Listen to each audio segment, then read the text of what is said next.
pregnant. Are you serious? Oh, Mara. The courtroom smelled like old wood and stale coffee. The kind of smell that clings to your jacket long after you leave, that follows you onto the subway and into your apartment and sits with you while you eat dinner alone. Mara Calloway had learned to stop noticing it after 3 years of showing up to rooms exactly like this one. Fluorescent lights humming overhead.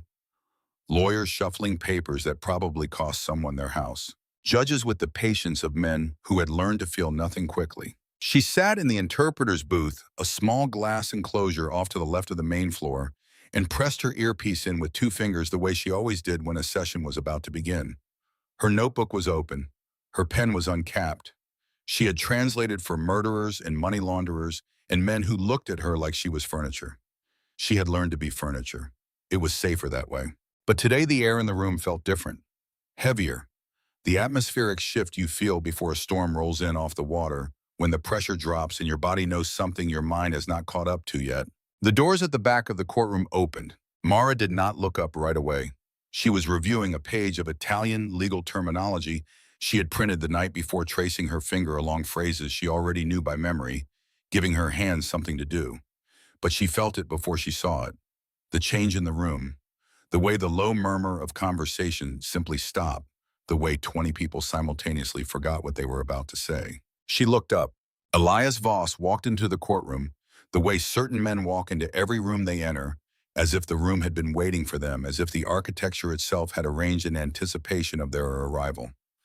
He was tall, broad through the shoulders, wearing a charcoal suit that had been made for his body specifically and no other body on earth.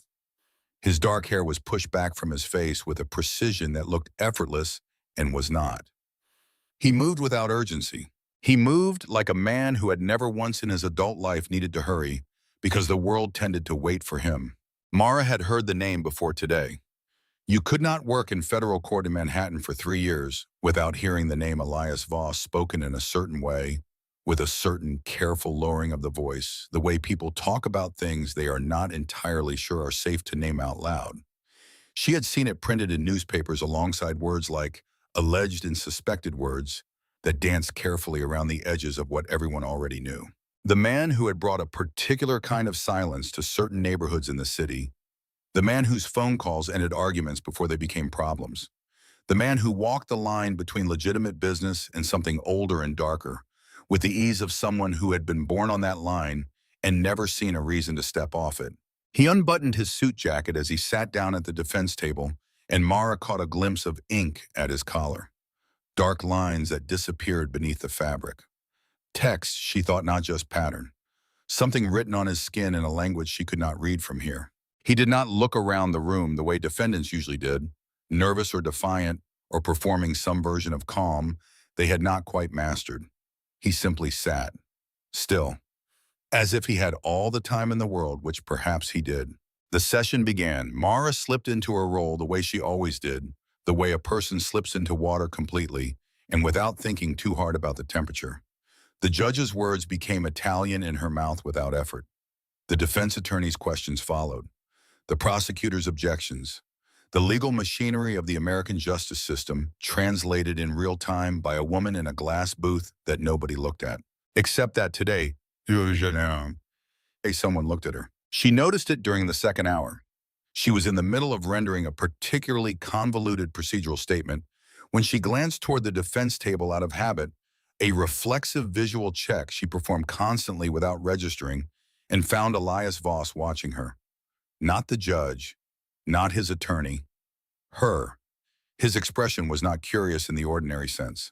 It was not the way men in courtrooms sometimes looked at her when they were bored or lonely or looking for something to focus on. That was not the architecture of their own ruined lives.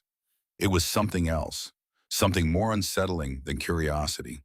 It was the look of a man who recognized something, who had seen something he was not expecting to see and was now deciding what to do about it. Mara looked back at her notes. The morning wore on. The fluorescent lights buzzed.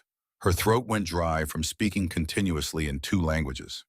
Her back ached in that specific low way it always did after 2 hours in the interpreter's booth, which had been designed by someone who had clearly never sat in it for longer than 5 minutes. She drank water from a paper cup and kept her eyes on her work and did not look at Elias Voss again for a long time. When the judge called a recess at 11:30, the room began to decompress. Lawyers clustered in corners. The court reporter stretched her fingers. A security guard near the door pulled out his phone. Mara stayed in her booth. She was tired in the way that comes not from physical exertion, but from sustained mental performance, from being precise and accurate and invisible for hours at a stretch. She was frustrated too, in a way she rarely allowed herself to examine, at the theatrical quality of these proceedings, at the way powerful men move through the justice system, like weather disrupting everything around them while remaining fundamentally untouched. At the way Elias Voss sat there looking like he owned the room because he probably did in some indirect and perfectly legal way that no prosecutor had yet figured out how to articulate. She pressed her fingers to her temple. She exhaled slowly, and in the privacy of her exhaustion in the small glass booth that she thought of as invisible, because most people treated it that way, she muttered something under her breath in the language her grandfather had taught her before she was old enough to understand that it was a language other people did not speak. The language of Sunday dinners and old arguments and things you only said when you were certain no one was listening. Bastardo viciato, spoiled bastard. The words were barely sound, a breath dressed up as syllables, a tiny private rebellion against an afternoon that still had hours left to run. The room, which had been filled with the low noise of recess conversation, went quiet. Not completely, not dramatically, but in the way a room goes quiet when something happens that people sense without being able to name. Mara looked up. Elias Voss was watching her. He had turned in his chair at the defense table, one arm resting on the back of it, completely unhurried, and he was looking directly at her with an expression that she understood immediately and wished she did not. He had heard her, and more than that, he had understood her. A slow smile moved across his face. Not a smirk. Something more considered than that. Something that had weight to it. He said 4 words. His voice was low and carried easily across the space between them, not loud enough to draw attention from anyone else in the room, precisely loud enough for her to hear every syllable. Say that again, princess. The heat that moved up Mara's neck and into her face was equal parts embarrassment and fury, and she pressed her lips together and then looked back down at her notebook and did not say anything at all, which was the only dignified available response. Her pen was in her hand. She stared at the page without reading it. The session resumed 20 minutes later, and she translated with absolute precision and spoke to no one and kept her eyes forward for the remainder of the afternoon. When it ended, she gathered her things quickly. She moved toward the exit with the efficient purposefulness of someone who had somewhere to be, which she did not, but which was easier to project than the actual feeling, which was the need to be somewhere that was not this room. She heard his voice in the hallway before she saw him. He was leaning against the wall near the exit, his security detail positioned a few steps behind him, with the practiced discretion of men who knew how to be present without being noticed. He had his jacket buttoned again. He looked at her the way he had looked at her in the courtroom, with that quality of recognition that she still could not fully account for. We were not having a conversation, she said, before he could say anything, because she had learned years ago that the best way to handle powerful men in hallways was to speak first and walk fast. And I do not know what you think you heard, but it was a private comment and it will not be repeated. You called me a spoiled bastard, he said, in Sicilian. His tone was not offended. It was almost amused, which was somehow worse. Which is interesting because most people in this building barely manage proper English, let alone a dialect from a village, probably not far from where my grandmother was born. Mara stopped walking. She was not certain she meant to stop. It was the word grandmother that did it, the specific detail of it. If you understood me, she said carefully, then you know it was a private comment. Nothing is private in a courtroom, Ms. Calloway. He said it gently as if correcting a misunderstanding rather than delivering a warning. He stepped slightly closer and she caught the scent of his cologne, something dark and expensive layered over something earthier, rain and leather and cold air. Besides, I appreciated the honesty. Most people who move through the justice system spend their days carefully saying exactly nothing. You said what you actually thought. I do not work for you. Not yet, he said. And there was something in the way he said it, not threatening, not quite a promise either, just a statement of something he already knew to be true. But that is about to change. He turned and walked away before she could respond. His security detail fell into place around him. The hallway absorbed him the way hallways absorb men like him, as if the building itself had been designed for the purpose. Mara stood there for 3 seconds longer than she meant to, and then walked to the subway and went home and told herself it was nothing, and that tomorrow it would feel like nothing, and that she had translated for far more dangerous men than Elias Voss without losing a single night of sleep over it. She was wrong about all of that. The next morning, she arrived at the courthouse at 10 minutes to 9 and found her supervisor waiting in the hallway outside her office with a folder in his hands and an expression that she had learned to read over 3 years as the expression of a man about to tell her something she was not going to like. He handed her the folder. "You have been reassigned," he said, effective immediately. She looked at him. "Private interpreter services. For a confidential judicial arrangement. The client requested you specifically." She opened the folder. She did not need to read very far. The letterhead was official. The language was bureaucratic and precise. And at the bottom where the requesting party's name appeared, she read 2 words that she had known she would read before she opened it. "Elias Voss." "This is ridiculous," she said. Her voice was level. She had spent years learning to keep her voice level.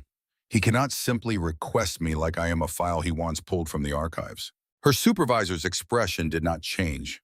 "The request came through proper channels. And before you argue, let me be clear. This is not optional. The arrangement involves federal cooperation, witness protection, coordination, and material in multiple languages. You have the security clearance. You have the linguistic range." He paused and then said more quietly, "The pay is triple your current rate, starting today." Mara thought about the envelope on her kitchen table. Her father's medical bills, which arrived monthly with the cheerful regularity of a subscription nobody had asked for. The hospital where Frank Calloway had spent 11 days in February and where the outstanding balance was a number she could not say out loud without feeling it physically. The roof of her apartment building, which was the landlord's responsibility and had been for 8 months. "When do I start?" she heard herself say. "Today, 2 o'clock. Address is in the folder." She sat in her car outside the address for 4 minutes before going in. The building was in Midtown, a glass and steel structure that looked like the headquarters of a company that moved money around in ways that were technically legal.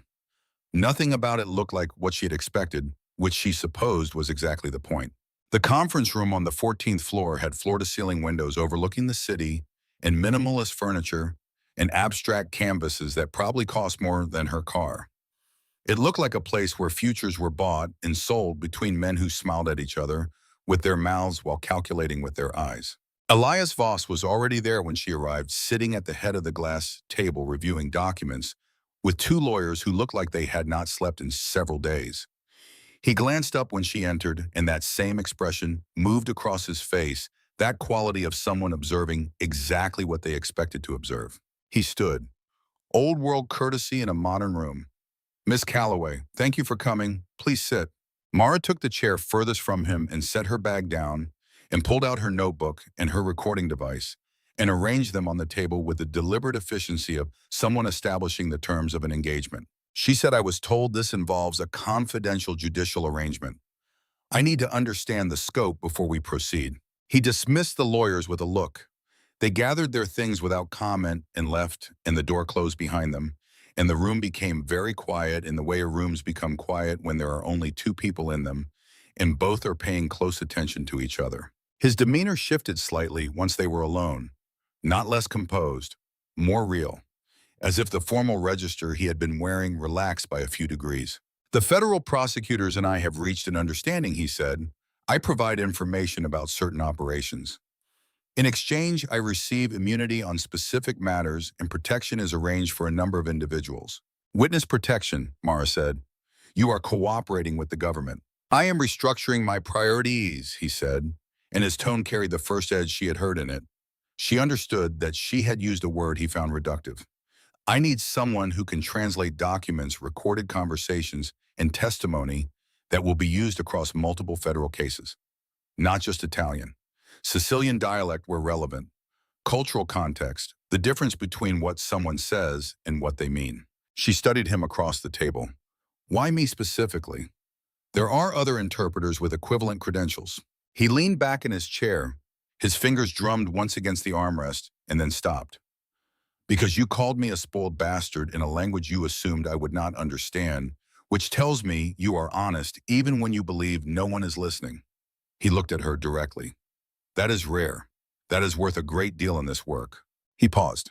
And because you are frightened of me, but you are here anyway, which means you are brave. I need someone brave.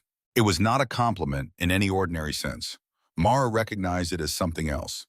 An assessment, a determination, the way a person states a fact about a tool they intend to use. She opened her notebook. When do we begin? Now. For the next 4 hours, Mara translated documents that told stories she would have preferred not to understand. Financial records that traced money through corporate structures that existed to be impenetrable. Transcripts of conversations recorded without the speaker's knowledge. Witness statements with names redacted, the voices shaking through the formal language of their written testimony in ways that made the redactions feel almost cruel. Through all of it, Elias Voss watched her work. He asked questions with precision. He caught discrepancies she had nearly missed. He corrected her rendering of certain Sicilian phrases with a patience that surprised her, explaining the regional inflections, the generational differences in usage. The way certain words meant one thing to a man born in Palermo in 1950 and something slightly but crucially different to his son, born in New York in 1975. You learned dialect from family, he said during a break. Not a question. Mara kept her eyes on the page in front of her. My grandfather. He came here when he was 22, and he never entirely stopped speaking it. He said it was the language you used for the things that mattered. Elias was quiet for a moment. My grandmother used to say something similar, he said. She said Sicilian was not just a language. It was a way of keeping secrets in plain sight. You say one thing and the real meaning lives underneath between the syllables. Mara looked up from the page. Is that what you are doing now? He turned to face her, and for a moment his expression was something she had not seen on him before. Not unguarded exactly, but less armored. I am trying to do something I should have done earlier, he said. I am trying to get certain people out. People who were born into this life and were never given a real choice about it. The federal arrangement is not primarily about protecting myself. I could be in another country by morning, and there is nothing in this arrangement that would prevent that. She wanted to ask why he had not. She did not. At the end of the session, as she was organizing her notes, she went through the first folder of documents again, cross-referencing, verifying that her annotations were complete. She moved through the pages methodically, and then she stopped. She went back 3 pages and read the entry again. Frank Calloway, her father's name, in a list of individuals designated for protection under the terms of the arrangement. Clear as anything else on the page and completely impossible. She sat very still for a moment. Then she looked up. Elias Voss was watching her from across the table. He had known exactly when she would find it. Tell me what this is, she said. He did not look away. Your father worked as an accountant for a network connected to my family's organization. This was approximately 20 years ago when you were a child. He managed certain financial records, and then at some point, he made a decision to step away. He closed the books he had been keeping. He returned nothing. He told no one. He simply stopped and became a tailor who paid his taxes and raised his daughter and never spoke about it again. Mara's hands were flat on the table. She was aware of them as if from a distance. His name is in this arrangement, she said, because someone else still has those records. Raymond Stroud's organization has been using the existence of your father's past involvement as leverage. They know he was connected. The protection this arrangement provides would neutralize that leverage permanently. She kept her voice even with an effort that took everything she had. You chose me because of him. Partly, he said, and because of what your father did 20 years ago. He had evidence that could have been used against my father in a 1997 proceeding. Evidence that my father's attorney had failed to suppress. Your father destroyed it. Not for money, not because anyone asked him to. He did it because he had made a determination about what was right, and then he did the thing and never mentioned it to anyone. I owe your family a debt. There are parts of it I suspect your father has never fully understood himself. But the debt exists regardless. The room was quiet for a long moment. Mara gathered her things without speaking. She drove across the bridge to her father's apartment, and Frank Calloway was in his chair by the window with a book on his lap. And when she walked in, he looked at her face and closed the book. She told him what she had found. He did not deny it. He sat with his hands on his knees and looked at the middle distance for a long time, and then he said, I did what I needed to do to keep a roof over our heads and keep you in school. And then I stopped. There are parts of that time I never fully understood, arrangements that were made above me, reasons I was never given. I just did my work, and then I walked away, and I have not looked back at it in 20 years. I am not asking you to be sorry, she said. Then what are you asking me? She looked at him, the lines on his face, the careful steadiness of him. A man who had made choices under impossible conditions and had lived quietly with the weight of them ever since. Nothing yet, she said. I am just trying to understand. She went back the next morning, and the morning after that. She told herself it was because of those children's photographs, the dozen faces Elias had shown her near the end of the first session. Children at risk because of their father's choices, children who had not chosen anything at all. She told herself it was because the money was real and her father's medical bills were real. Both of these things were true, but there was also something else she did not examine too closely, a quality of clarity she felt in that conference room that she had not felt anywhere else in a long time, as if the work mattered in a way that her regular work, her careful invisible labor in the glass booth had stopped mattering years ago without her noticing. 3 weeks passed, they developed a rhythm. He arrived before her. She set up her materials in the same configuration every morning. He ordered coffee from the same place and always ordered hers correctly without asking black with 2 sugars, which she had mentioned once without thinking.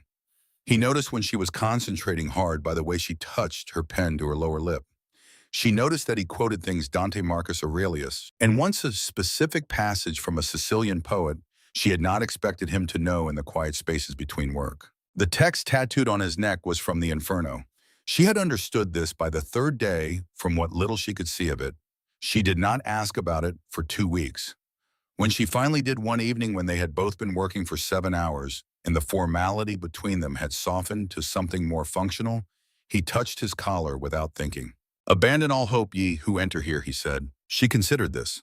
That is a cheerful choice. A reminder, he said, of what I am, what I have done. Some things you carry because you cannot put them down. It was the most honest thing he had said to her that was not related to documents or testimony.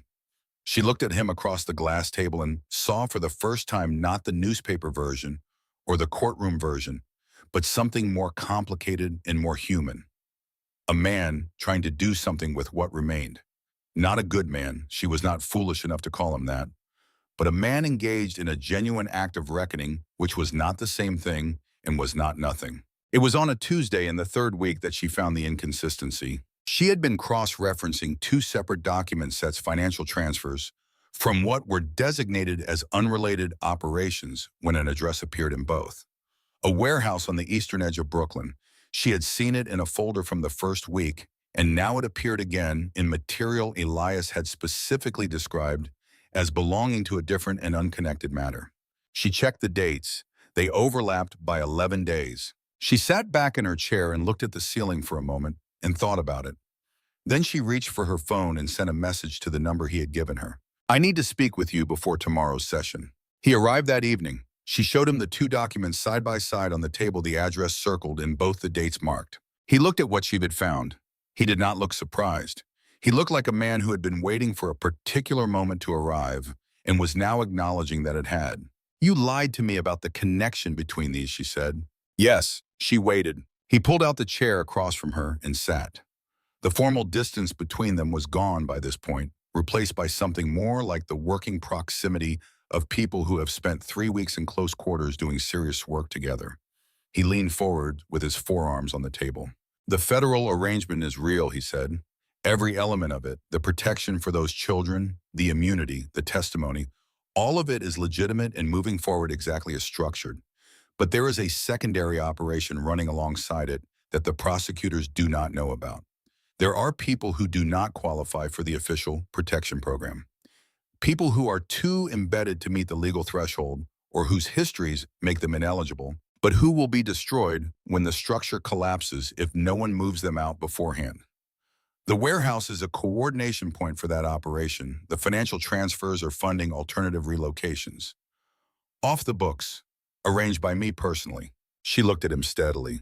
And you lied to me about it because the fewer people who know, the safer everyone is, he said, including you. Mara was quiet for a moment.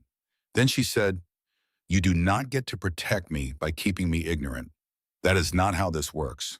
The moment I started translating these documents, I became part of whatever this is. Keeping me uninformed does not make me safer. It just makes me unable to protect myself if something goes wrong." He looked at her for a long moment. Something moved through his expression, a recalibration. "Then let me show you the complete picture," he said. He spent the next 2 hours explaining the secondary operation in full, the people involved, the logistics, the timeline, the risks. He was precise and thorough, and he did not soften any of it. She listened and asked questions, and he answered them without deflection. When it was over, she sat with it for a few minutes. Then she said, "I have conditions." He raised an eyebrow. "Full transparency going forward. Everything you know that touches on what I am translating, I need to know.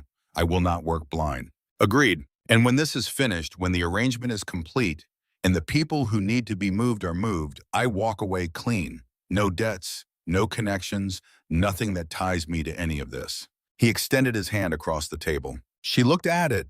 She thought about the photographs of the children. She thought about her father sitting in his chair with his book carrying 20 years of quiet weight. She thought about what it meant to do serious work in the world, and about the fact that she had not felt like she was doing serious work until 3 weeks ago. She took his hand. His grip was firm and warm, and he did not immediately let go. "Welcome to the other side of it," he said. "Try not to get too comfortable." That evening, she stayed late to finish a section of testimony that had been giving her trouble, a passage in a Sicilian dialect dense with regional idiom. The building was quiet. The cleaning staff had come and gone. Through the windows, the city moved with its usual indifferent energy, lights and traffic, and the enormous anonymous life of a place that did not particularly care what happened to any individual within it. She was deep in the passage when something made her stop. It was not a sound exactly. It was the absence of a sound she had grown accustomed to without realizing it, the ambient hum of the building's ventilation system, which had been running continuously for 3 weeks and was now not running at all. She looked up from her work. Everything appeared exactly as it should. And then the lights went out. Not the gradual dimming of a system shutting down normally. Absolute darkness, instant and complete. The kind that only happens when power is cut deliberately rather than lost accidentally. Mara sat very still in the sudden black. She heard it then. Footsteps in the hallway outside the conference room. Multiple pairs moving with the coordinated quietness of people who had practiced moving quietly. And she understood, in the part of her mind that had grown up in neighborhoods where you learned early to know the difference between ordinary trouble and the kind that could kill you, she understood what this was. She reached for her phone on the table and her hand found it, and she had it in her palm when someone else's hand found her in the darkness and closed around her wrist. She almost made a sound. She swallowed it. Elias. His voice directly in her ear, so low it was barely breath. "Stay close to me. Do not speak." She gripped his arm with her free hand. She could feel the tension in his muscles, the absolute stillness of a man who had been in situations like this before and knew exactly what it cost to panic. She matched his stillness as best she could. Through the darkness, she heard the footsteps in the hallway reach the conference room door. She heard voices, Italian, a dialect she recognized, not from anywhere legal. Elias pulled her down and away from the table, just as the door came open with a force that sent it into the wall, and the muzzle flashes started, and the room exploded with noise and light in terrible alternating bursts.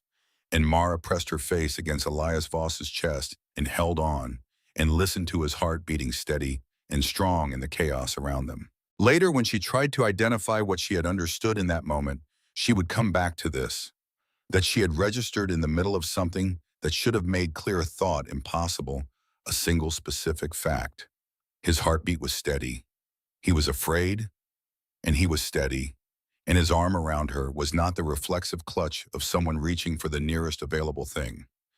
It was deliberate. It was between her and the direction the shots were coming from.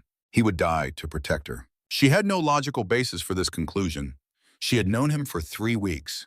She had spent most of those 3 weeks being professionally cautious and personally careful and extremely sensible about everything. And yet she knew it with the certainty of something that bypasses argument entirely. The shooting stopped. Cormac Dre's voice in the doorway. 3 of them down. 1 got out through the stairwell. "Building is clear. I need you both out of this room right now." Elias checked her before moving. His eyes moved over her in the dim emergency lighting with the attention of a man conducting an inventory he needed to complete before he could breathe again. Then he said, "Are you hurt?" "No," she said. Her voice was steadier than she expected. He nodded once, something resolving behind his eyes. He pulled back enough to look at her directly in the thin red light. He looked older than he had this morning, and he looked afraid. Not of what had just happened, of what could have. "I am sorry," he said quietly. "I am so sorry that you were here for that." She looked at him across the small distance between them and thought about what her father had said. "I did what I had to do, and then I stopped." "I am still here," she said. He nodded once more. They stayed crouched behind the overturned conference table for another few seconds, both of them understanding something that neither of them said, and then Cormac was there, and they were moving, and the night outside was full of sirens and light, and Mara Calloway was no longer the same woman who had sat in the interpreter's booth that morning, pressing her earpiece in with 2 fingers and waiting for the session to begin. She was still figuring out what she was instead.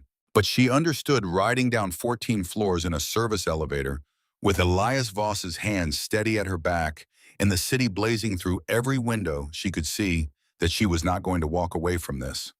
Not yet. Not until those children in the photographs had the futures they had been promised. She thought about the footsteps in the hallway. Multiple pairs, moving with practiced quiet. And she thought about what Cormac Dre had said when it was over.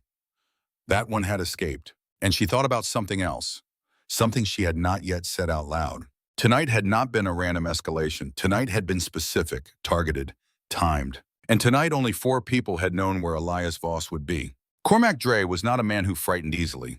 Mara had understood this within the first week of working in that building, from the way he moved through rooms and stood near doorways and watched everything without appearing to watch anything.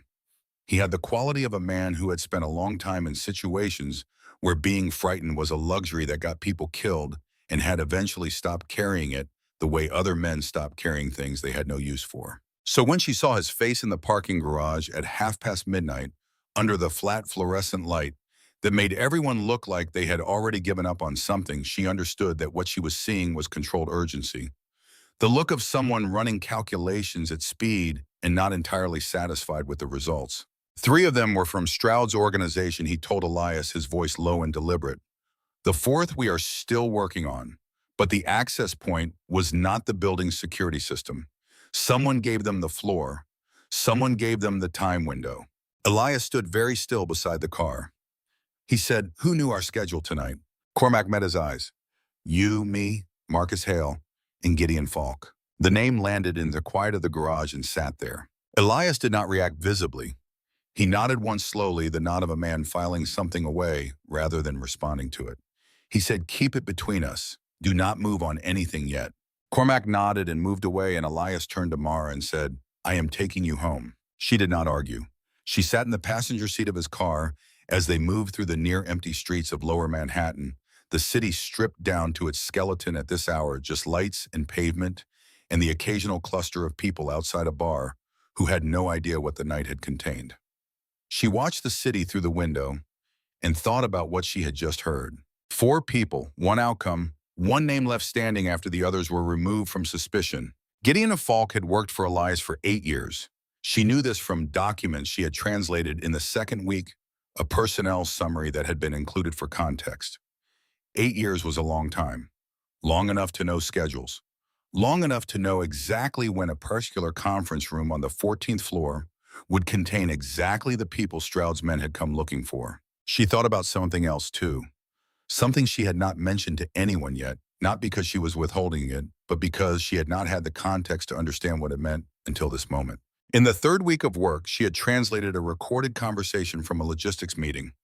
The recording was partial, the first 4 minutes missing entirely, and what remained was a discussion of transfer routes and timing windows that was relevant to the federal arrangement. She had done her job. She had translated every word. But there had been a detail she noted in the margin of her transcript because it struck her as slightly off, the way things register in the peripheral vision of someone who works with language for a living. A particular way of mispronouncing a specific Brooklyn street name, not the ordinary mispronunciation of someone unfamiliar with the neighborhood. A very specific flattening of the vowel that was regional in a way that belonged somewhere else entirely. She had noted it and moved on because at the time it meant nothing. Now it meant something. She filed it away and said nothing. Not yet. She needed to be certain before she said anything at all. Elias pulled up in front of her building and put the car in park. He turned to face her in the dim light from the dashboard, and she saw that he looked tired in a way that went beyond the events of the evening. I am assigning security to you, he said, starting tonight. You will not see them, but they will be close. If anything feels wrong, anything at all, you call me directly. He reached into the center console and handed her a phone. Smaller than her regular phone, a number already programmed in as the only contact. She took it. The weight of it felt significant in a way that was difficult to articulate. He said, I miscalculated. I thought we had more time before things escalated. The families are moving faster than they used to, taking risks they would not have taken 5 years ago. That is my failure, not yours. Mara looked at the phone in her hand. She thought about saying something that would create distance, something professionally appropriate about reviewing the arrangement. She did not say any of those things. I will see you in the morning, she said. He caught her hand before she opened the door. Not urgently, just a brief contact, his thumb across her knuckles. The gesture of a man making sure something real is still there. Thank you, he said, for not running when you had every reason to.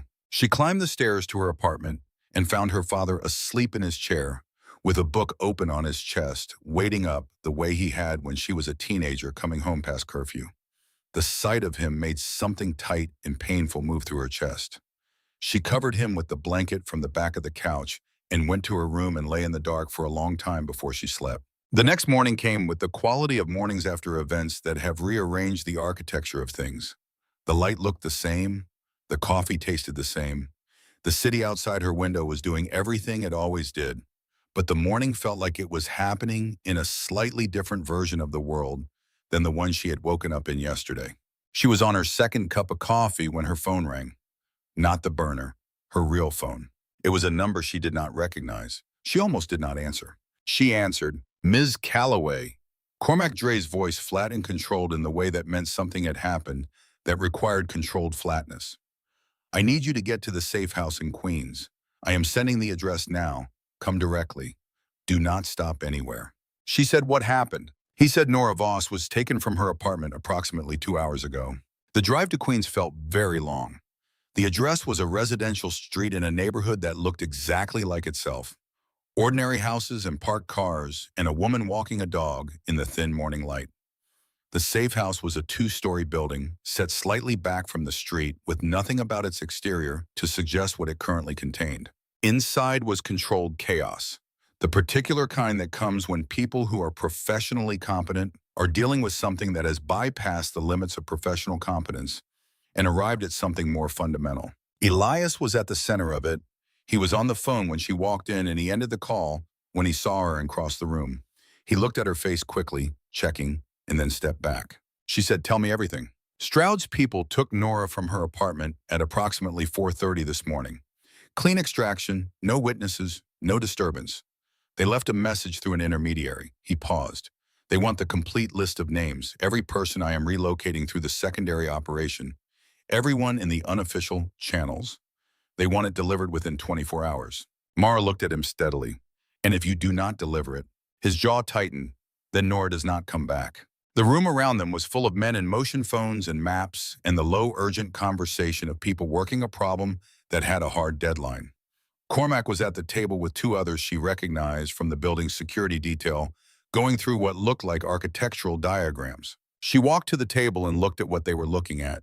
The Stroud organization maintained its primary operational base in Red Hook, a waterfront property that ran a shipping logistics front business with enough legitimate activity to justify the traffic and the personnel. The building had 3 floors of business operations and a basement that did not appear on any of the official filings. How long has Cormac been working the layout, she asked. He has worked it before, Elias said from behind her. We know the building.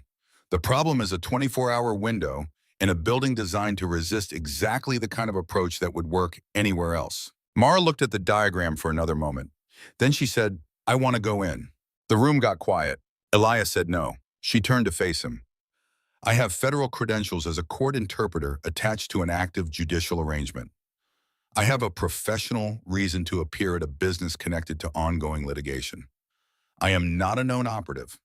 I am not connected to your organization in any way their people would have documented. I am a paper trail that reads as entirely legitimate. No, he said again, differently this time, not as a strategic objection, as something else. She held his gaze. You told me I was brave.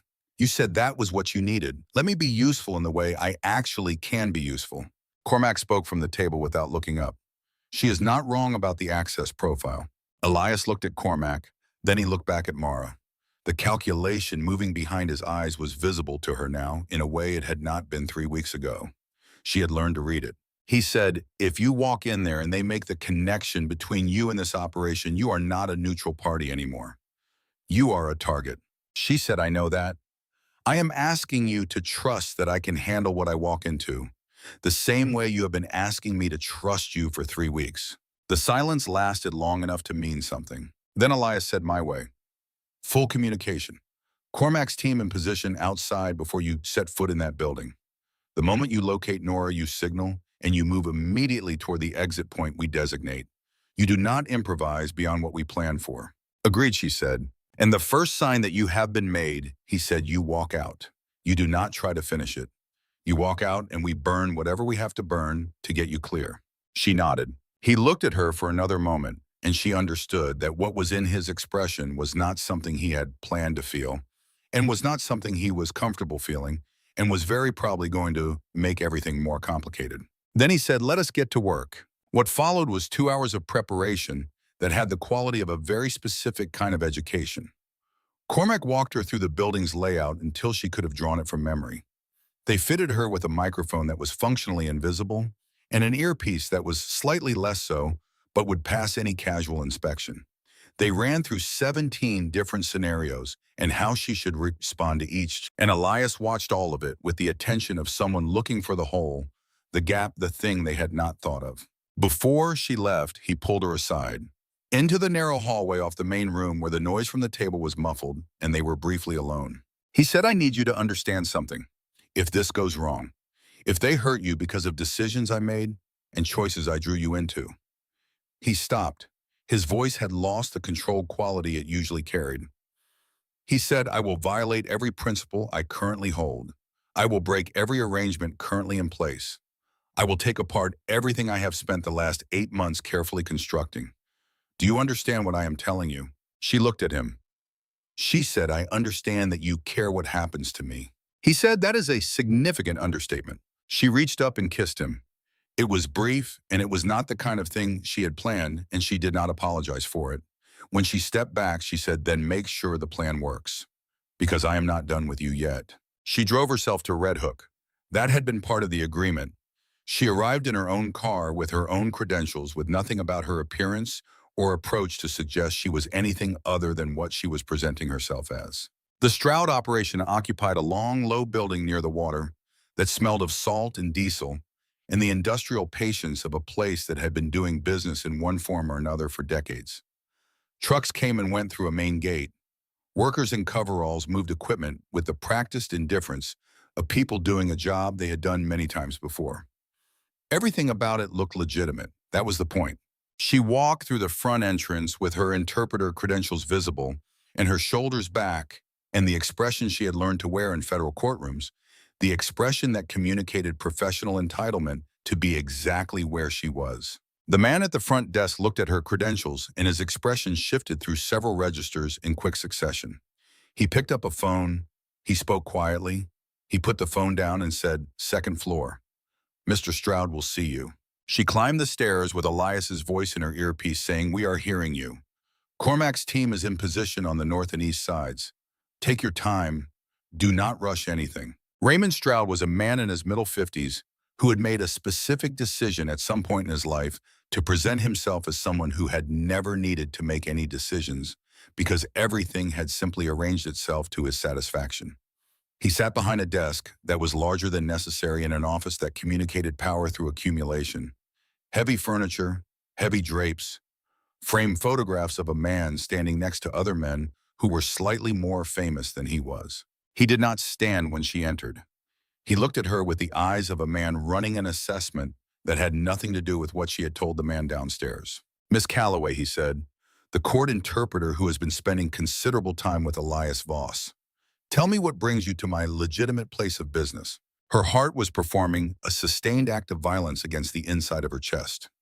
She kept her face professional and slightly impatient. She said, I am here in my official capacity. Your organization has been referenced in documents currently under active judicial review. There are financial records that require cultural and linguistic verification. I am following standard procedure. Standard procedure, he said. He leaned back in his chair, or gathering information for your current employer. And I do not mean the federal government. This was the moment. She could feel it the way you feel a current in water before you can see where it is going. She let genuine frustration into her voice. The frustration of someone who has been mischaracterized in a way that is professionally insulting. She said, I do not work for Elias Voss. I am attempting to build a case against him. The federal arrangement he has negotiated is too lenient. He is managing those prosecutors with one hand and protecting his most significant assets with the other. I need evidence that demonstrates the scope of what he is actually moving through the unofficial channels. Your financial records from the past 6 months would provide that evidence. Stroud was quiet. His eyes moved across her face with the slow attention of a man who had built his life on identifying the difference between what people said and what they meant. He said, why come to me directly? Why not request the records through official channels? Because official requests generate notifications that go to people in the federal system that Voss has cultivated over 8 years, she said. I cannot trust the formal channel. But if I build this independently, if I come to you as someone who has the same interest in exposing what he is actually doing, she let the implication complete itself. Stroud picked up a glass from his desk and turned it slowly in his hands. He said, you are either the most dangerous person who has walked through that door in a very long time, or you are exactly what you are presenting yourself as. She waited. He said, let us say I find your position credible. What specifically are you looking for? She told him, financial transfers, offshore roading, specifically anything connected to shell structures activated in the past 6 months. She gave him enough real detail that it would verify against documents he could check, and not enough that it exposed anything she actually needed to protect. He set down the glass. He said, the records you are describing are in our archive, basement level. Marco will take you down. He gestured to a man near the door who had the build of someone whose professional responsibilities had historically been physical. In her earpiece, Elias's voice, quiet and controlled. Nora is in the basement, third door on the north corridor based on the thermal imaging. Cormac is ready 30 seconds after you signal that door comes down. She followed Marco down 2 flights of stairs. The temperature dropped as they descended. The basement had the smell of concrete and age, and the institutional cold of spaces that do not get much light. Marco led her to an archive room at the east end of a corridor and unlocked it and said she had 20 minutes. She went in and the door closed behind her. She exhaled once, quietly. Through the thin wall to her left, she could hear sounds. The baseline sounds of a basement, ventilation, pipes, and something else. A voice low and specific coming from beyond the wall in the direction of the north corridor. She moved toward the small window set into the archive room door and looked down the corridor. 3 doors, third on the left. She heard the voice again. Through the wall, a man speaking in Italian quietly with the cadence of someone relaying information rather than having a conversation. She pressed closer to the wall and listened the way she had been trained by 20 years of working with language to listen not just to meaning, but to texture, to placement, to the individual architecture of a particular person's speech. And then she heard it, the street name, Red Hook Basin, pronounced with that specific vowel flattening she had noted in the 3rd week of work and written in the margin of her transcript, because it belonged somewhere else. It was not the pronunciation of a man from Brooklyn. It was the pronunciation of a man from a specific neighborhood in the Bronx who had spent enough time in Brooklyn to acquire the context, but not enough to fully absorb the sound. She knew that voice. She stood very still in the archive room for 3 seconds. Then she touched the microphone beneath her blouse and said quietly, I am ready. North corridor, 3rd door. She heard Elias say, moving now. The lights went out, instant. Then emergency lighting, red-tinged and disorienting, bleeding under the door from the corridor. She heard Marco curse outside the door. Heard him move toward the sound of commotion coming from the stairwell. Heard running. heard shouting in Italian from somewhere above. She opened the archive room door and the corridor was empty. She moved toward the third door. It was padlocked. She had no tools and no way through it, and she stood in front of it for a moment. She stepped back. The door came down from the other side. The concussive thud of it shook the air. Through the dust and the red emergency light, she saw Nora Voss in a chair in the center of a small room, wrists bound tape across her mouth, her eyes wide with a fear that recalibrated immediately when she saw Mara moving toward her. Mara crossed the room and went to work on the rope at Nora's wrists. She said quietly and quickly, "Your brother sent me. We are leaving right now. Can you walk?" Nora's eyes answered before she could, the tape still across her mouth. She nodded. She was looking past Mara toward the doorway. Mara turned. Tanner was in the doorway with a weapon raised and an expression that had moved entirely past professional into something personal. He said, "You lying bitch. Step away from her. Lower it." The voice came from behind Tanner. Quiet.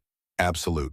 Tanner turned and found Elias Voss standing in the corridor with Cormac Dre and two others, all of them positioned in the way that communicated that the next decision Tanner made was the only decision that was going to matter for the rest of his life. Tanner's weapon came down slowly. Elias moved past him as if he were furniture. He crossed the room to his sister, and Mara stepped aside and watched him kneel in front of Nora, his hands gentle and his face entirely different from every version of it she had seen. He removed the tape carefully. Nora made a sound that had no language in it and put her arms around his neck.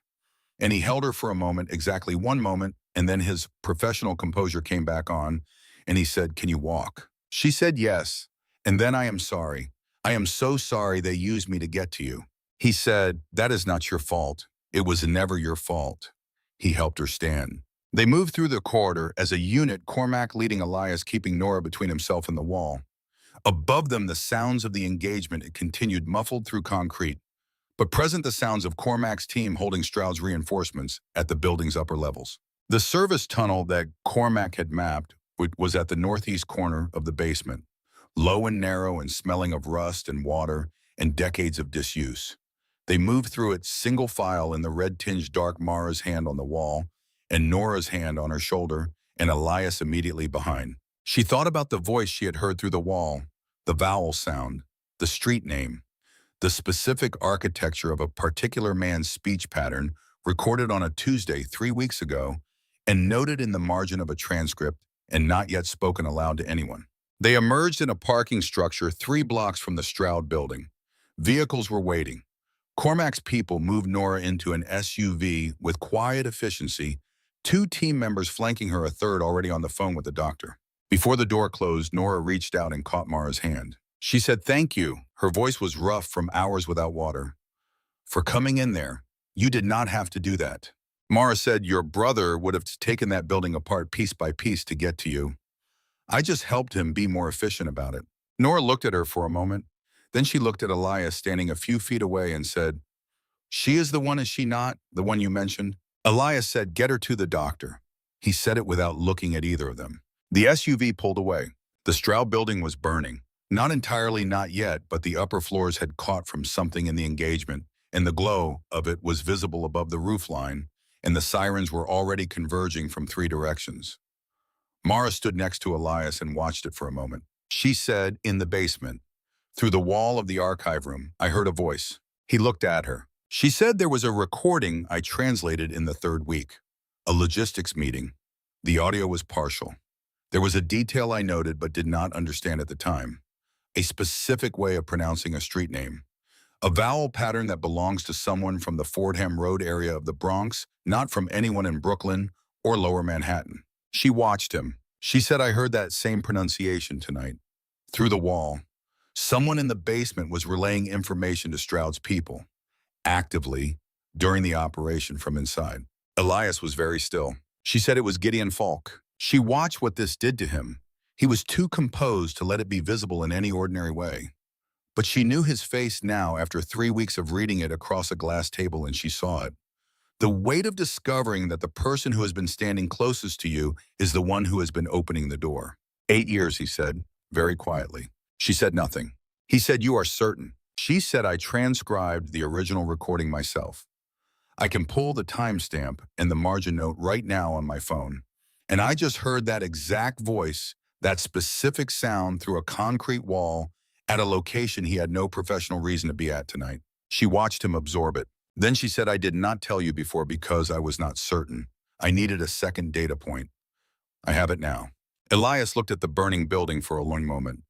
The fire reflected in his eyes with a quality that was not destruction, exactly more like the visual result of something that had been accumulating for a very long time, finally reaching its temperature. He said, you sat on information about a potential threat to this operation for 3 weeks because you were not ready to be certain. She said, I sat on an anomaly in a recording until I had enough context to understand what it meant. That is what a translator does. We do not render conclusions. We render meaning, and meaning requires context. He looked at her. She said, I know that is not the kind of thinking you are used to being around. He said, no, it is not. She waited. He said, it is better than the kind of thinking I am used to being around. Cormac appeared at Elias's shoulder. The police would be in the area in under 4 minutes. The team was already dispersing to the prearranged locations. They needed to move. Elias put his hand briefly at the small of Mara's back, steady and deliberate. Then he walked toward the car. She followed. In the car, moving through the streets, away from Red Hook, with the sirens receding behind them, she sat in the passenger seat and looked at the city going past and thought about Gideon Falk. About 8 years of proximity, about what it cost to be trusted that completely and to use that trust in the direction he had used it. She thought about what it meant to be certain before you spoke, about the margin notes in her transcript, about the moment in the basement corridor when a voice came through a wall and a notation from 3 weeks ago became an answer. She thought about Nora's face when the ropes came off, the way fear transitions into something else when the thing that was threatening you is no longer there. She had seen that transition happen in an instant, and it had felt like watching something that mattered be saved from something that would have destroyed it. Elias said from the driver's seat, without taking his eyes from the road, you understand that what you did tonight changes things. Stroud's people saw your face. Tanner saw your face. You are not a neutral party anymore. You cannot go back to the way things were positioned before. She said, I know. He said, so you are all the way in now, whether you chose it or not. She looked at the side of his face, the hinge of his jaw, the ink at his collar, the letters that spelled out something about hope in the absence of it. She said, I chose it when I went through that door. I knew what it meant. He said nothing for a moment. Then he said, I need to handle Falk. She said, handle him through Harriet Weld. Give her the recording timestamp and the evidence of his presence in that building tonight. Let the federal machinery do what it is designed to do. It will be cleaner. It will be more permanent. And it will not cost you what the other option would cost you. He glanced at her. She said, you are trying to get out. Every decision you make right now either moves you toward that or moves you away from it. Gideon Falk is a federal problem now. Let him be a federal problem. The city moved past them. The lights and the dark and the enormous anonymous life of a place that had contained all of this, all of tonight, and would contain tomorrow without any visible evidence that the previous evening had happened. Elias drove in silence for another block. Then he said, all right, that was all. But she understood that it meant he had heard her, that it meant something. Harriet Weld did not look like a woman who had ever been surprised by anything. She had the quality of someone who had spent so many years anticipating the moves of people who believed they were unpredictable that surprise had simply stopped being available to her as an experience. She was in her mid-50s, precise in her dress and her speech and the way she arranged the objects on her desk. And she looked at Mara with the particular attention of a person who has already decided something and is now gathering evidence to confirm it. The office was in the federal building on St. Andrews Plaza. Mara had been there before in her professional capacity, the neutral interpreter, the glass booth, the invisible woman. This was different. She said you entered the Stroud facility yesterday evening without federal authorization and without notifying this office. You were operating in a capacity not covered by your interpreter credentials. You interacted directly with Raymond Stroud in a manner that constitutes active involvement in an ongoing organized crime investigation. She paused. These are significant problems, Ms. Calloway. Mara said, I understand how it looks. I am not interested in how it looks, Weld said. I am interested in what it is. She opened a folder on her desk. What it is specifically is a court interpreter with a federal security clearance who has moved from translation into active participation in the operation of a witness currently cooperating with this office.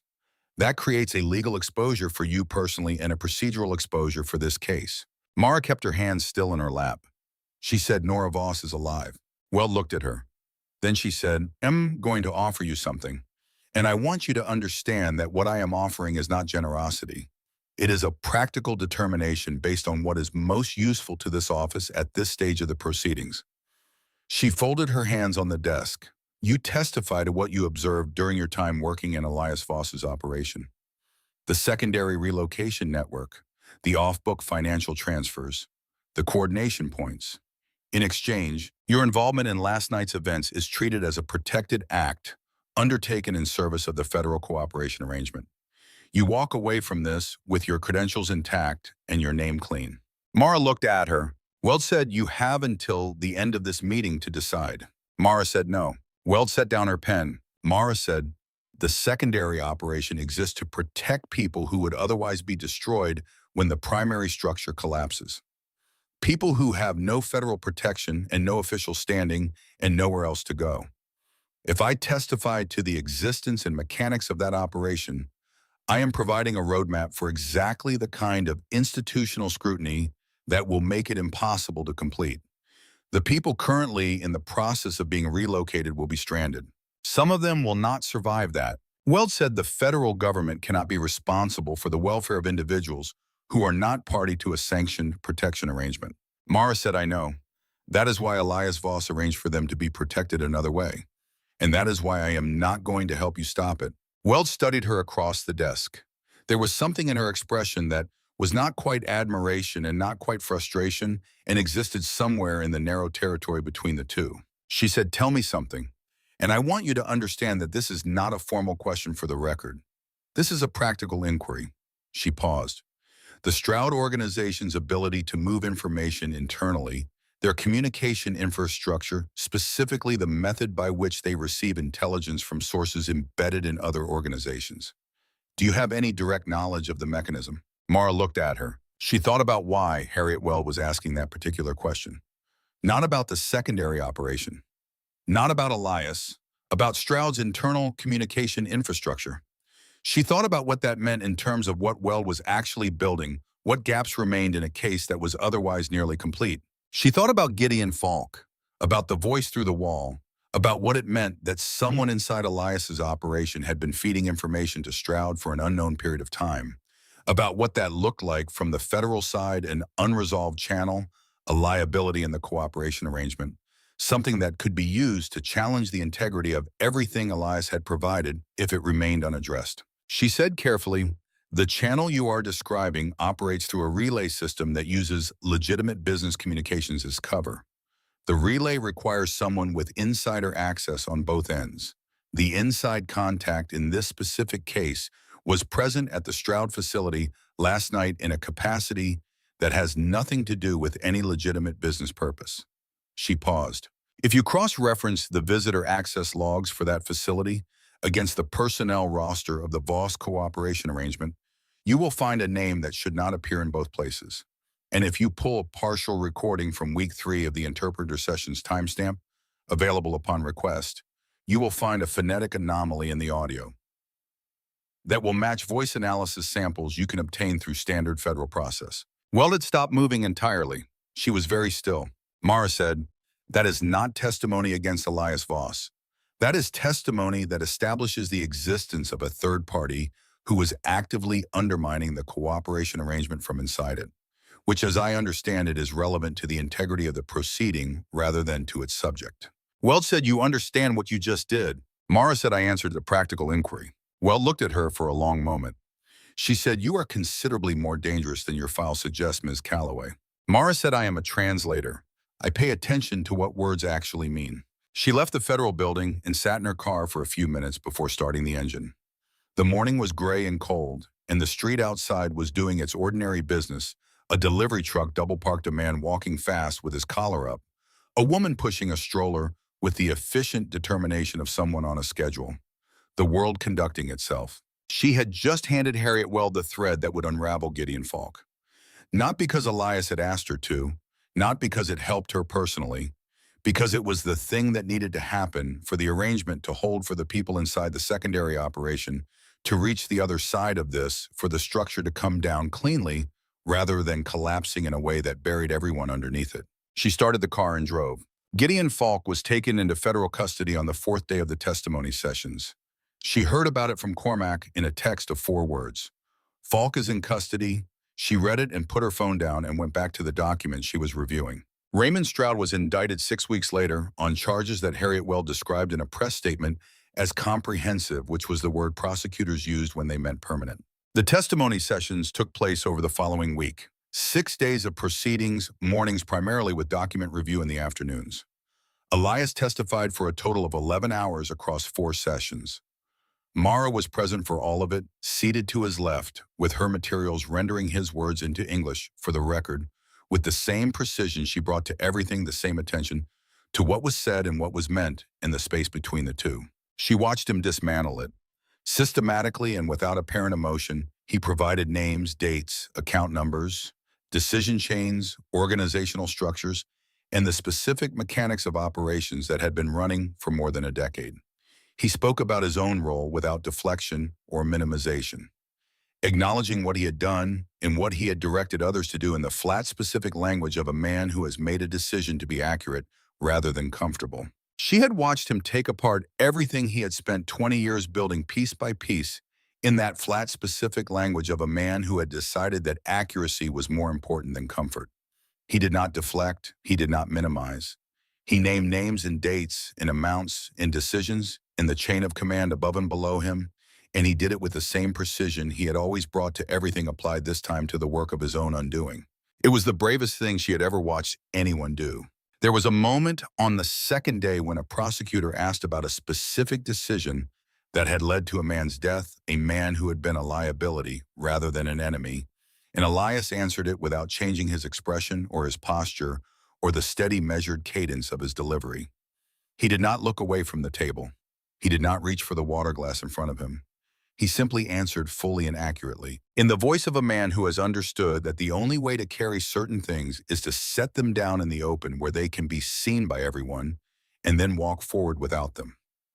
Mara translated his words into English and kept her own face still, and understood in that moment that she was watching something she would carry for the rest of her life. Not because it was dramatic, because it was not. Because it was a man doing the hardest possible thing in the quietest possible way, and because she knew how much it cost him in a way that no one else in the room could know. The prosecutors across the table took notes and asked follow-up questions, and occasionally exchanged looks that Mara translated without being asked, the looks of people who are getting more than they expected and are trying not to show it. On the 6th day, the final session, Elias walked out of the federal building at 4:30 in the afternoon into the pale winter light. He stopped on the steps and stood there for a moment, not moving, just standing with his face to the sky in the way that people stand when something heavy has been set down somewhere, and they are registering the difference in their body before their mind has caught up to it. Mara stood beside him. He said, "It is done." She said, "Yes." He said, "All of it. The arrangement is complete." Cormac confirmed this morning that the last group from the secondary operation reached their relocation point. Everyone who needed to get out is out. She said, "Good." He looked at the street in front of them, the ordinary traffic, the people who had no idea what had been happening in the building behind them. He said, "I have a plane leaving tomorrow night." That evening, she went to her father's apartment, Frank Calloway's apartment, with the sewing machine in the corner and the particular smell of good thread and old fabric, and the coffee he made too strong because he had been making it too strong for 40 years and had no intention of adjusting. She sat at his kitchen table while he moved around the small space doing the things he did in the evening, unhurried, complete in himself in the way of a man who had made his peace with what he was and what he had been. She told him about the plane, about Portugal, about the Douro Valley and a property that existed under a name that was not the name of anyone who had ever appeared in a federal proceeding. He listened without interrupting. He poured 2 cups of coffee and set one in front of her and sat down across the table. He said, "This man, you trust him." She thought about it honestly. She said, "I trust who he is trying to be. I have watched him spend 8 months carefully doing a very hard thing because it was the right thing to do, and because he decided the people who would be hurt if he did not do it, mattered more than what it cost him. That is not nothing. Frank wrapped both hands around his cup. He said, no, it is not. She said he knows about the past, your history with the organization. He told me about it directly early on. He did not use it to control the situation. He used it to explain why he felt he owed us something. Her father was quiet for a long time. This silence had the quality of a man traveling a long distance inward and taking his time getting back. He said, there is something I need to show you. He got up and went to the back of the apartment, to the small room he used as a workroom, where the sewing machine lived and the bolts of fabric were stacked, and the shelves held the accumulated tools of a craft practiced for 50 years. She heard him opening a drawer, then another, then the sound of a box being moved from a high shelf. He came back to the kitchen with a small envelope in his hand. It was old. The paper had gone, the color that paper goes after decades rather than years. That warm yellow-brown of something kept and never discarded. Her name was not on it. Her grandfather's name was on it, written in a hand she did not recognize in Italian. He set it on the table between them. She looked at him. He said, your grandfather gave that to me the week before he died. He told me to keep it until I understood why I needed to give it to someone. He said I would know when. She picked it up carefully. The envelope had been sealed and was still sealed. She opened it slowly, working the flap without tearing it, the way she handled things that had been kept intact for a long time and deserved to remain as intact as possible while being opened. Inside was a single sheet of paper, folded twice. The handwriting was deliberate, the handwriting of a man for whom putting words on paper was a considered act. It was in Sicilian. She read it. It took her a moment to fully process what she was reading. Not because the language was difficult, because the content required her to sit with it. The letter was dated 1987. It was addressed to her grandfather by name. It was written by a man named Corrado Voss, and it was a letter of gratitude.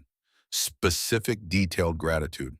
For an act of intervention undertaken on behalf of a man named Frank Calloway, who had found himself in a position of significant danger from which he could not extract himself, and who had been extracted from that danger because of the direct personal intervention of a Sicilian immigrant named Aldo Caruso, which was her grandfather's name, who had walked into a room where he had no standing and spoken on behalf of a man he had no obligation to defend, and had changed the outcome through the force of his character and the weight of his reputation among people who still understood what certain reputations meant. The letter said, whatever debt exists between our families now runs in both directions. May the children never need to know it. She read the last line twice. She sat at the kitchen table with the letter in her hands and looked at her father. He said, I always assumed it was something. I did not know what. He never explained it specifically. He just said, keep this and someday give it to the right person at the right time. She said, this is from Elias's father. Frank nodded slowly. She said, he has been trying to honor this without knowing I existed. And I have been trying to do the right thing without knowing this existed. And neither of us knew. Frank picked up his coffee. He said, your grandfather used to say that Sicily was not just a place. It was a way of understanding that certain things are arranged before we arrive to participate in them. She looked at the letter, at the handwriting of Elias's father, the hand of a man she had never met, who had written words 38 years ago that had been waiting in a box in a back room in Brooklyn for this specific evening. She said, he needs to see this. Frank said, yes, he does. She went to Elias that evening. He was at the safe house in Connecticut, the large property where the final logistics of the secondary operation had been coordinated. Now mostly quiet, a few of Cormac's people remained. The house itself felt like a place that had completed a purpose and was resting. Elias was in the main room going through documents that needed to be destroyed before tomorrow night. He looked up when she came in. He was in his shirt sleeves, the Dante text visible at his collar, his face carrying the exhaustion of a man who has been running on controlled urgency for a long time and can feel the ground leveling beneath him. She sat across from him and put the envelope on the table between them. She said, my father had this. His father gave it to him and told him to keep it until he knew who to give it to. Elias looked at the envelope. He looked at the handwriting on it. Something moved across his face that she had not seen before, something old and deeply personal. He picked it up. He opened it. He read it. She watched him read it. She watched him go very still in the way he went still, when something was happening that he was not going to allow himself to react to quickly or shallowly, when he was making space for it rather than processing it into something manageable. He read it twice. He set it down on the table. He said, my father wrote this.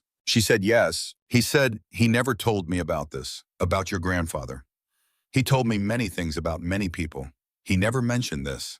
She said maybe some things get passed down without explanation because the explanation would reduce them to something smaller than they are. He looked at the letter for another moment. He said, your grandfather saved your father's life, and my father spent the rest of his life considering himself in debt to a man who never collected. She said, and your father wrote a letter saying the debt ran both directions. And here we are. He looked at her across the table, the letter between them. The evening quiet outside the windows of a house that had sheltered people in transition and was now preparing to shelter two more. He said 38 years. She said the children never needed to know it, until now. He reached across the table and covered her hand with his. He did not say anything for a moment. He held it the way he had done in the parking garage in Red Hook, the way he had done in the car after the night the lights went out, with the quiet attention of a man who has not allowed himself to hold things carefully for a very long time and is learning that it is possible. He said, come to Portugal with me. She said, I already told you I would. He said, I know. I wanted to say it again. She looked at him. This man with darkness written on his skin and a letter on the table between them that had been waiting longer than either of them had been alive. She thought about what her grandfather had walked into a room to do for a person he had no obligation to defend, and what that act had set in motion, and how long the distance had traveled before it reached this table in a Connecticut house on a November evening. She said, my father is coming. He has already decided. Elias said, I know. I asked him last week. He gave me conditions. She raised an eyebrow. Elias said he wants to be within driving distance of a town with a good fabric market. He has opinions about Portuguese textiles. She laughed. It came out genuine and slightly surprised the way laughter does when it arrives at a moment that has been dense with everything else. She felt the weight of the past several weeks release something in her chest, not completely, but enough. She said, what time does the plane leave tomorrow? He said 11 at night, private charter out of Teterboro. We land in Lisbon, then drive north to the valley. The property is ready. It has been ready for 6 months. She said, you have been planning this for 6 months. He said, I have been planning the exit for longer than that. But 6 months ago, I found a specific property in the Douro Valley, and I understood what I wanted to do with it, what I wanted to grow. She thought about what he had told her in those early sessions, the idea of taking something bitter and harsh and transforming it into something people celebrate. The vines and the river and the patience required by both. She said, I will be at Teterboro at 10. She spent the following day doing the things that needed to be done. She wrote the letter to her supervisor that she had already composed in her head, a family emergency abroad specific enough to be believed, vague enough to allow for whatever version of events the official record eventually settled on. She went through her apartment and made decisions about what mattered and what did not, with the clarity that comes when you are not pretending the decisions are temporary. Most things did not matter. The books mattered. 2 photographs, a sweater her grandmother had made, a notebook she had kept since graduate school that contained observations about language she had never shown anyone. She packed a bag that was not large. She went to her father's apartment in the afternoon. He was already mostly packed, which did not surprise her.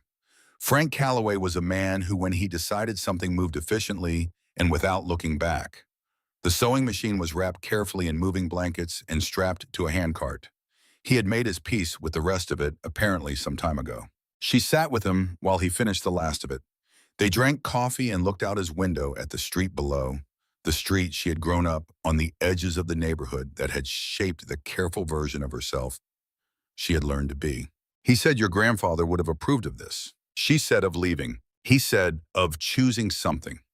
He used to say the most dangerous thing a person could do was spend their whole life in the booth translating other people's stories and never telling their own. She looked at the street. A man walking a dog, 2 kids on bikes, a delivery truck idling at the corner with its hazards on. The ordinary perpetual motion of a place that was going to continue to be exactly itself long after they were gone. She said, I have been in the booth a long time. He said, yes, you have. He finished his coffee. That is enough of that. She did not answer right away. She sat with it the way she sat with difficult translations, giving it the space it needed to mean what it actually meant, rather than what it appeared to mean on first reading. Her grandfather in his kitchen in Carroll Gardens, teaching her the dialect of a village he had left 40 years before, saying that language was not just communication, it was the record of what a people understood to be true. The booth in the federal courthouse where she had spent 3 years rendering other people's words with perfect fidelity and zero personal remainder. The conference room on the 14th floor where a man with darkness written on his skin had looked at her across a glass table and seen something worth keeping. She said he used to say that a translator who never speaks for herself eventually forgets the sound of her own voice. Frank looked at her. He said, "Did he say that?" She said, "I think he said something like it. I may have translated it into something more useful." Her father smiled. It was the smile of a man who recognizes his own habits in his children and is not displeased. He stood and began wrapping the last of the small items from the kitchen counter, moving with the deliberate economy of someone who has learned that the things worth keeping are not usually the things that take up the most space. She watched him for a moment, and then she got up and helped him, and they worked side by side in the small kitchen of the apartment he had lived in for 30 years, packing the last of it without sentiment and without grief, because neither of them had learned to mistake holding on for honoring. Teterboro at 10 was cold and clear, and the quiet that airports have at night when they are not the kind of airports that are busy at night. The plane was small and fitted for privacy, 8 seats, real lighting, the kind of aircraft that exists for the purpose of being invisible in certain ways. Cormac was there with 2 others, managing the final logistics, and he nodded at Mara when she arrived with the respect of a man reassessing a previous assessment. Nora was there. She was standing near the steps to the plane with a bag over her shoulder, and her brother's dark eyes in a younger face, in an expression of someone who has been frightened badly and has decided not to let that be the defining thing about her. She looked at Mara when she approached and said, "He told me you are coming." Mara said yes. Nora said, "Good." She paused. "He is better when you are around, more human, less like a weapon that has forgotten what it was made for." Mara said, "That is a very specific observation." Nora said, "I have had 22 years to observe him. I know what he looks like when he is performing, and I know what he looks like when he is not." She glanced toward where Elias was talking with Cormac near the rear of the plane. "For most of my life, he has been performing. The last few weeks, he has not been." She looked back at Mara. "That is you." The plane lifted off from Teterboro at 11:17. Mara sat beside Elias, and her father sat across from them with a blanket and a book, and the settled quality of a man who has made a long journey inward and come out the other side. Nora was in the forward seats looking out the window as New York fell away beneath them. Mara watched the city go. She had spent all of her adult life in it, moving through its systems, contributing her precision and her invisibility to its machinery. It had not been a small life, but it had been a life of translating other people's stories. She felt Elias's hand cover hers on the armrest. She looked at him. He said, "Tell me something you have never told anyone." She considered it honestly. She said, "When I was 12, I taught myself to read ancient Greek because I wanted to read the Odyssey without anyone's translation between me and it. It took me almost 2 years. My grandfather thought I was doing homework." He looked at her. He said, "A 12-year-old girl taught herself ancient Greek because she did not want anyone else's version of a story standing between her and the original." She said, "Yes." He said, "And then she grew up and spent years translating other people's stories for a living." She said, "I thought it was the same thing. It was not." He said, "No." She said, "Tell me something." He looked at the window, at the dark and the altitude, and the distance accumulating between them and everything they had been. He said, "I used to think that the only thing I knew how to do was hold things together by force. Organizations, arrangements, territories. That I was constitutionally incapable of building something that did not require threat to sustain it." She waited. He said, 3 weeks after you came into that conference room, I started researching viticulture. Not because I had already decided on Portugal, because I was trying to understand whether it was possible to build something that survived on its own terms, that did not need to be maintained by fear." She said, "And," he said, "apparently it is. It requires patience instead of force and attention instead of control, and the willingness to accept that the outcome cannot be predicted precisely in advance." He paused. "I have been told that is also a reasonable description of most worthwhile relationships." She looked at him. She said, "Who told you that?" He said, "My grandmother, in a letter she left me that I did not read until I was 35, and the rest of her advice had already proven itself accurate." She laughed quietly. She was going to be doing that more, she thought. It had been happening with increasing frequency since the night in the parking garage in Red Hook. Her father looked up from his book across the aisle, caught her eye and looked back down without saying anything. But the edge of his mouth had moved. The flight to Lisbon was 7 hours. She slept for 4 of them, which was more than she had managed in a single stretch in several weeks.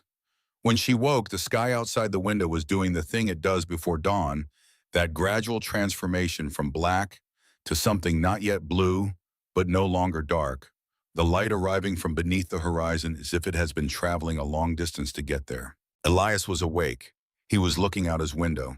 She did not say anything, and neither did he, and they sat in that quiet together for a while, watching the sky change, which was sufficient. The drive from Lisbon north to the Douro Valley took 3 hours.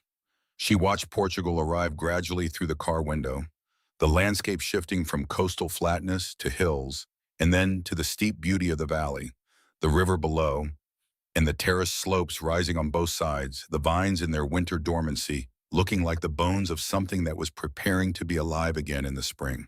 The property was at the end of a road that required the driver to know it was there. The house was stone, old stone, the kind that has been standing long enough to have absorbed the quality of the place it stands in.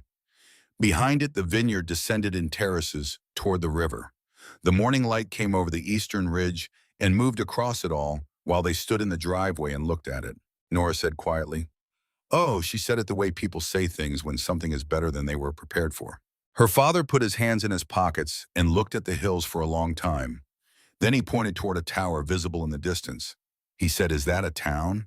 Elias said, "Vila Nova de Foz Coa, 14 kilometers. There is a market on Tuesdays and Fridays." Frank said, "Does anyone there sew?" Elias said, "The woman who manages the local textile shop is considered the finest seamstress in the district. She is also 73 years old and reportedly looking for someone to pass certain techniques along to." Frank looked at him for a moment. He said, "You researched this?" Elias said, "I research things that matter." Frank nodded slowly. He picked up his bag and walked toward the house as if he had been arriving at it for years and was finally here.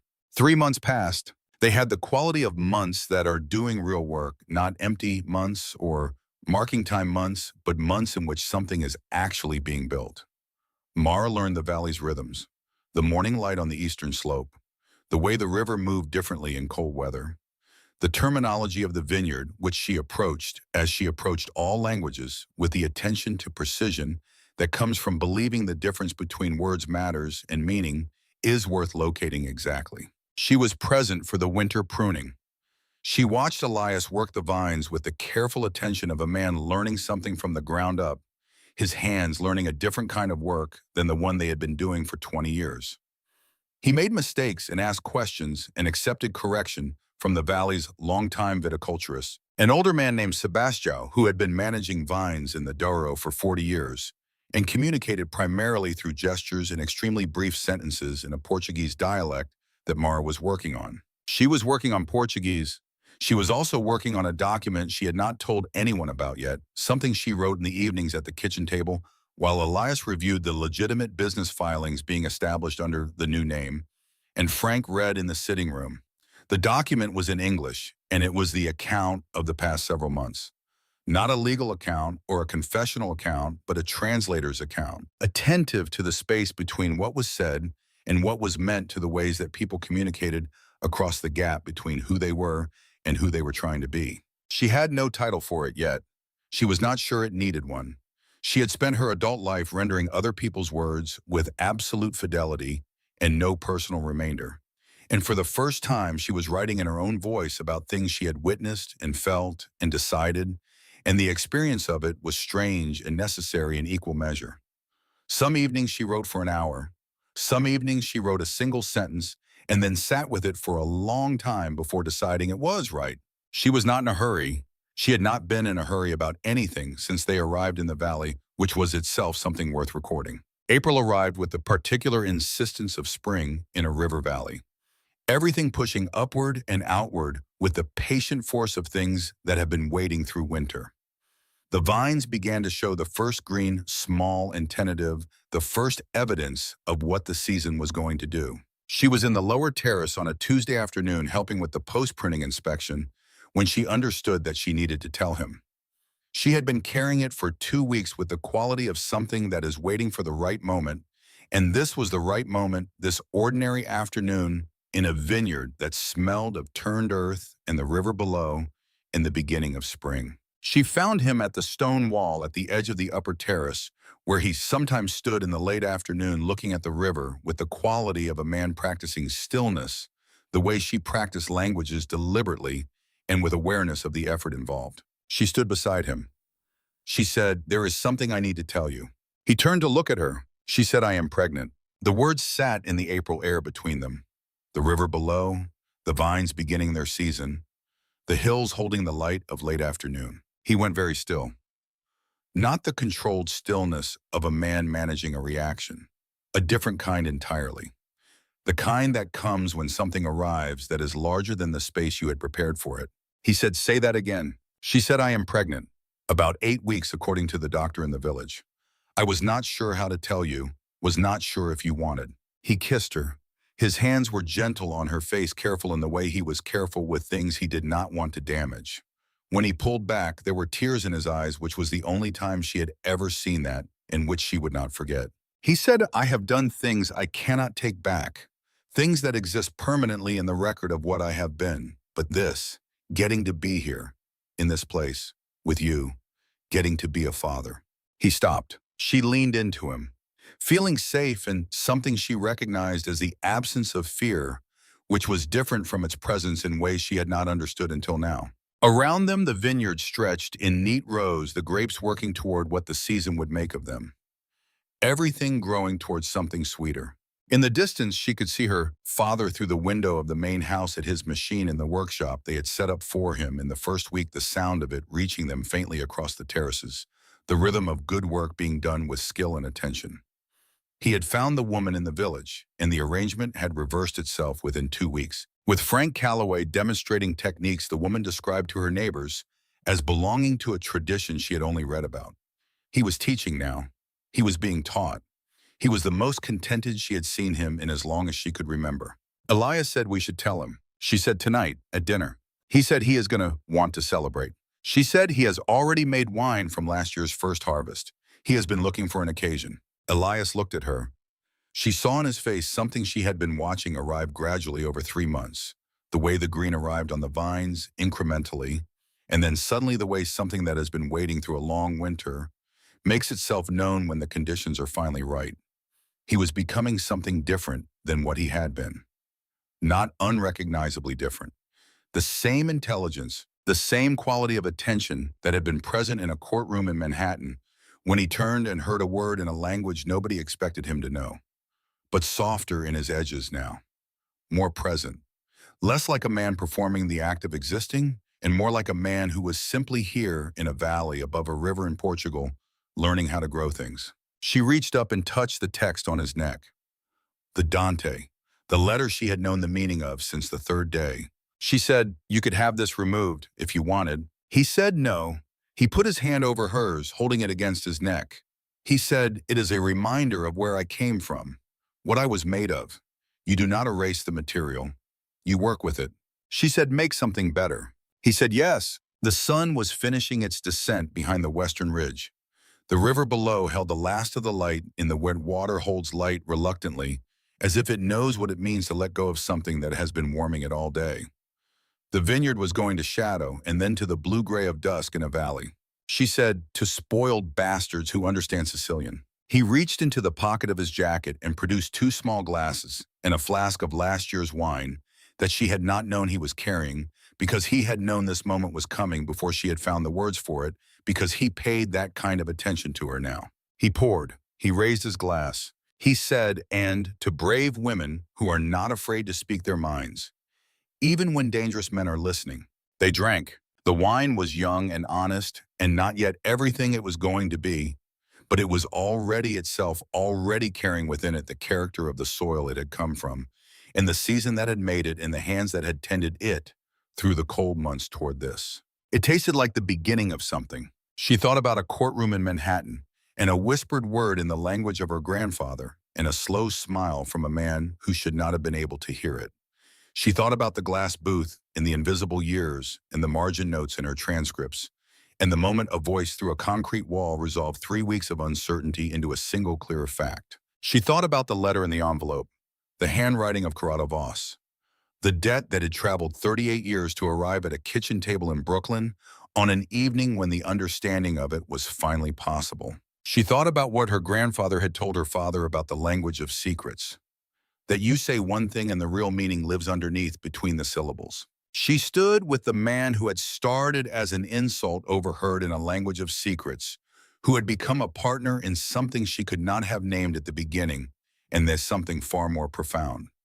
She thought about the woman she had been, careful, controlled, invisible by design. And she looked at the woman she had become, brave, complicated, present. The journey between them had been dangerous and impossible, and absolutely worth it. Tomorrow they would wake early to tend the vines. They would work side by side in the Portuguese sun, building calluses and something legitimate from soil and sweat and patience. But tonight was for this, for acknowledging that they had survived everything meant to destroy them and had emerged not unscathed but unbroken. For the rows of vines stretching toward the horizon, carefully tended, patiently nurtured, full of promise. She was done translating. She was ready to speak for herself now.